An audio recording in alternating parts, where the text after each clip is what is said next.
welcome back to Lemons and Larkspur. Today I want to go ahead and get started on some of those projects that I mentioned in my last garden tour video.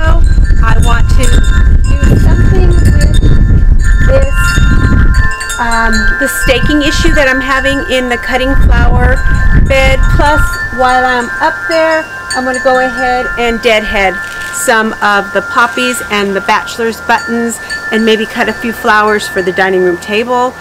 I want to go ahead and move that Gara that I had in the shade, and you can see the difference when I dig it up.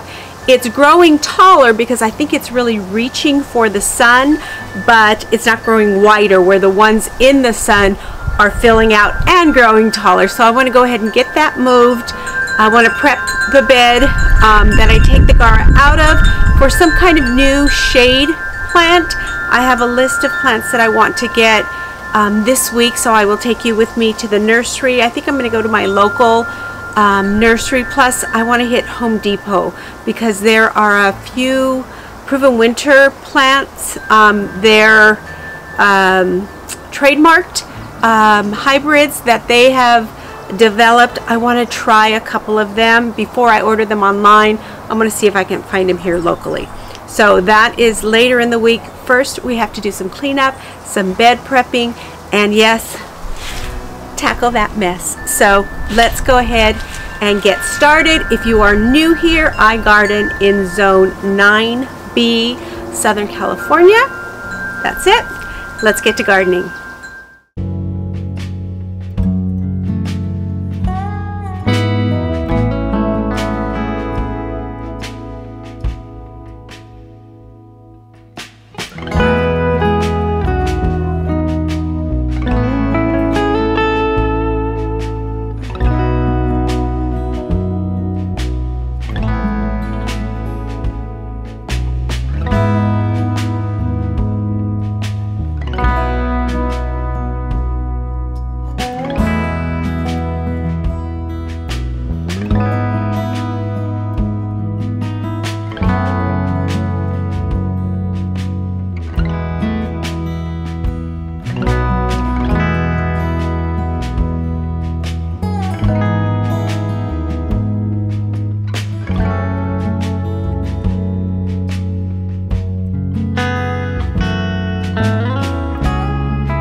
I thought I'd show you what the garden looks like from up top, my view looking down. It's very deceiving to look straight at it. Yes, it looks very much like a wildflower garden looking head on, but when you're up here looking down, you can see how overcrowded and really unhappy the flowers are. Plus, they are crowding out my 4 new rose bushes, which actually have yet to be planted in the ground. So my job today is to try to make some organized chaos out of this wildflower garden, and just to give my roses some room to grow, all the while making mental notes as to what I would do differently next year. So let me go ahead and get my garden gloves on and let's get to gardening.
So I know this is not ideal, but when it comes down to it, I have 4 very beautiful forever planted roses and a lot of yearly seeded annuals.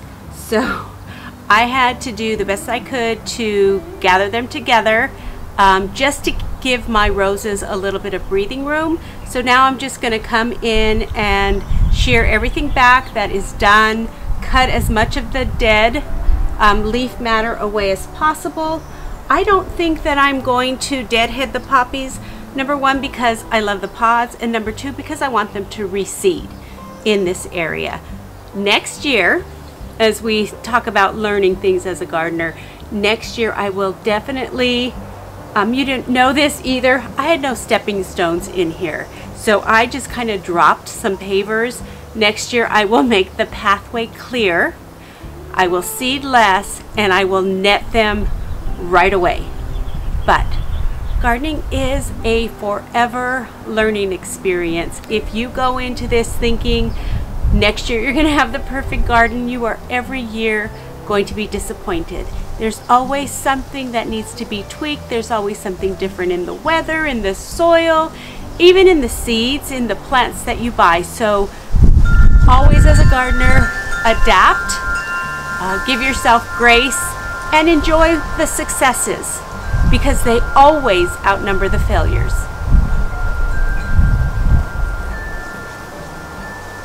Oh, and buy yourself a proper gardening apron.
This Gara had not been in the ground for very long, but can you see how tall it was growing? Just trying to get some sun. It's a perfect example of something that you put in the wrong spot. You can keep it alive, but it is never going to do what it was intended to do, which is to spread out like these beautiful Garas have. So just to encourage root growth and not more height, I'm going to go ahead and take off the top third of this or so, just so that it can focus its energy into developing in the roots. I did add some organic fertilizer, and I am going to put a gopher guard on it because we do deal with gophers here. I've said it before, we're across the street from a golf course and a lot of open land, the foothills here, and gophers are a constant issue. So just slip this inside there like that. I'm going to fold it down just a little bit because I don't want it sticking way far up, but I do want to protect the bottom portion here. So then I'm just going to put this in the ground, backfill it with the soil, water it in with a B1, B6, I'll show you the bottle, fertilizer, which just helps the roots.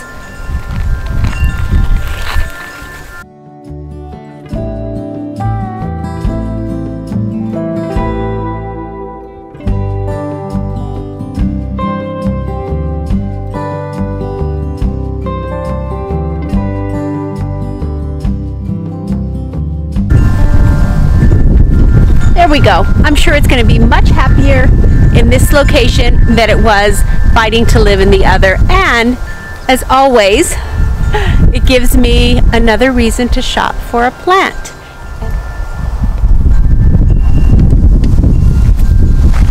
It looks much happier, and actually it looks better in its new home. That's all I have for you today. I hope you enjoyed the video. I hope I inspired you to get gardening. I want to thank you once again for stopping by, and I'll see you in the next video.